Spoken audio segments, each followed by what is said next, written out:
नमस्कार. तेजस हाऊसमध्ये तुम्हा सगळ्यांचं मनापासून स्वागत. तर आज काय नवीन? आज नवीन काहीच नाही, रोजचंच दुपारचं जेवण, पण तेही मुलांनी खूप आवडीने खाल्लं.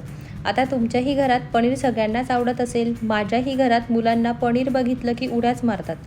मग घेतलं पनीर आणि केले त्याचे स्क्वेअर शेप. आता पनीर टिक्का मसाला करायचा आहे म्हटल्यावर या शिमला मिरचीचे मोठ्या आकाराचे तुकडे, टोमॅटोचे मोठ्या आकाराचे तुकडे व बाकीचे 2 टोमॅटो मी मिक्सरमध्ये प्युरी करण्यासाठी घेतले.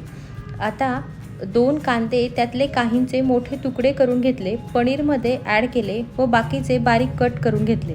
पनीरमध्ये 2 चमचे दही, चवीनुसार मीठ, अर्धा चमचा लाल तिखट, अर्धा चमचा गरम मसाला, थोडी हळद घालून छान मिक्स करून 10 मिनिटांसाठी ठेवून दिले.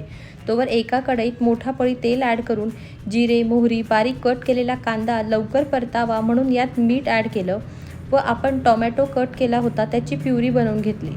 कांदा गुलाबी रंग येईपर्यंत परतला की यात आपल्या आवडीनुसार मसाले ॲड करायचे. टोमॅटोची प्युरी करत असताना मी त्यात लसूण व अद्रक पण बारीक केले होते.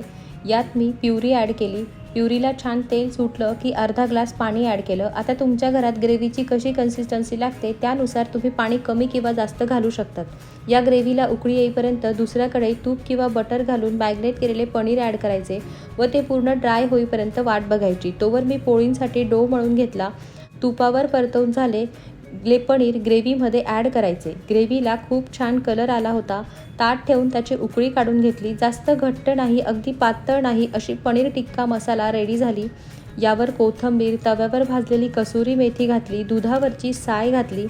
त्यामुळे भाजी एवढी टेस्टी लागते ना. गरम गरम पोळी, उन्हाळा आहे म्हटल्यावर सॅलड हे आलंच. लिंबू, शेंगदाण्याची चटणी, सीझनच आंबाचा आहे म्हटल्यावर आंब्याचा रस काही सोडत नाही बाबा मी. पनीर टिक्का मसाल्याची प्लेट ताटाला लावताच ताटाला जणू शोभाच आली. मग दिसतंय ना ताट भारी? तुम्ही माझा व्हिडिओ कुठून बघताय कमेंट करून नक्की सांगा. पुन्हा भेटूया. बाय.